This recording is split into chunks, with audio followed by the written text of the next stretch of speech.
आज बहुत उदास लगता रह। जरूर कोनो बात बा, कुछ न कुछ तो तू छुपावता रह हमसे।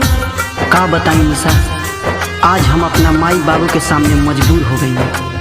आज हमार शादी कहीं और सेट हो गई है। का अब तू हमें भुला जा निशा, भुला जा।